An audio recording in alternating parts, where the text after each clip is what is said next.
Hello mga kaulam, Diyos ko po, Rode, ito kakain na naman tayo. Ito yung sinaing na sibrim at saka yung ating barakuda.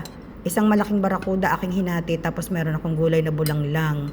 Ayan, kakain na naman tayo mga kaulam at sobra talaga mga kaulam, kainit din eh, degpang nasa pugon.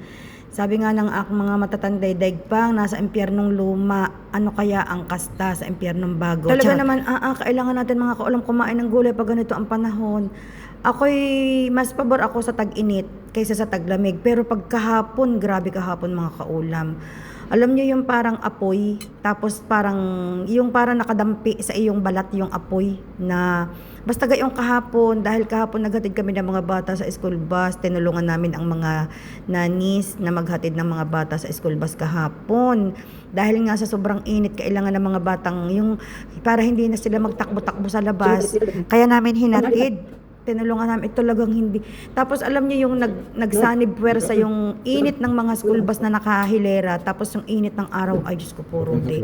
Deg pa talaga mga kaulam, kahapon kami nasa oven. Nag-uumpisa pa lamang at June, lalo na kung may July pa at saka August na. Ako po, talagang hindi ko ma-imagine mga kaulam kung ano ang sasapitin namin ng July at August. Siguro wala na itong labasan ng bahay.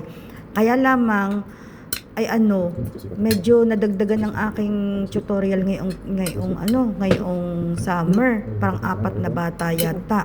Ibig sabihin, araw-araw akong lalabas. Pero sinabi ko doon sa mga dalawang magulang na yung dalawang bata, gagawin ko sa umaga dahil hindi ko talaga kaya sa tanghali at sobrang init talaga. Siguro ako mga 9 to 10, tapos 10 to 11. Ganyan, dahil magkalapit lang naman sila. Hindi ko talaga kaya. Tapos uuwi ng bahay. Tapos kinabukasan naman yung dalawa sa hapon. Hoy, Ginoo ko, talagang sobra talagang sa init. Grabe. Tapos ang matindi pa nito, yung hangin, pag dumampi talaga sa mukha mo, para talo mo pa talagang sinampal ng apoy. Sobra talaga kainit. Kaya kayong mga nasa Pilipinas, Diyos ko, makadaing kayo. Oo, naintindihan ko naman kayo dyan dahil hindi naman talaga tayo sanay sa Pilipinas ng ganyang kainit. Noong unang panahon, hindi ganyang kainit sa Pilipinas. Ngayon na lang talaga, siguro ito yung tinatawag na global warming talaga. All over the world na dahil sabi ng aking kaibigan sa Italy daw sobra din talaga din kainit, tsaka sa Germany mga kaulam at sa France.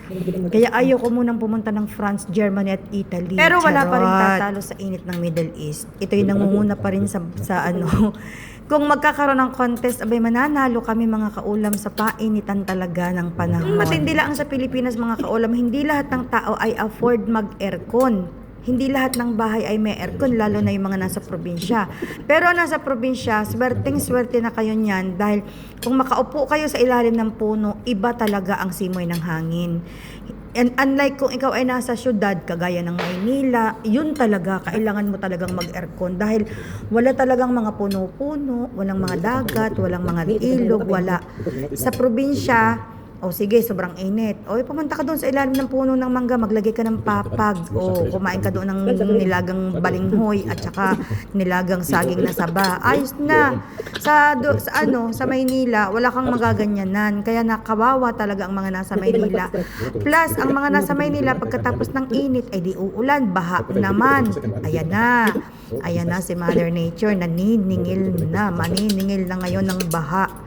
Sasabihin sa inyo ni Inang Kalikasan, nasaan ang mga perang dapat ay ipagpapaayos ng mga kanal. Charot! Hindi pwedeng itanggi ng kahit na sinong nasa gobyerno na hindi nila ginamit ang pera sa magandang paraan. Dahil mismong Inang Kalikasan na ang nagsasabi na hindi sila pinagtuunan ng pansin, na hindi sila inasikaso, na hindi sila binigyang lunas.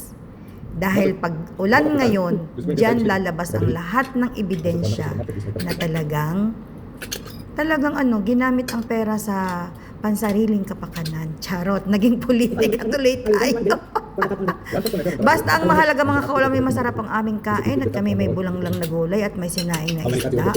Tapos, ang pinampalasa ko dyan sa aking gulay na iyan ay patis ng aking sinaing na barakuda.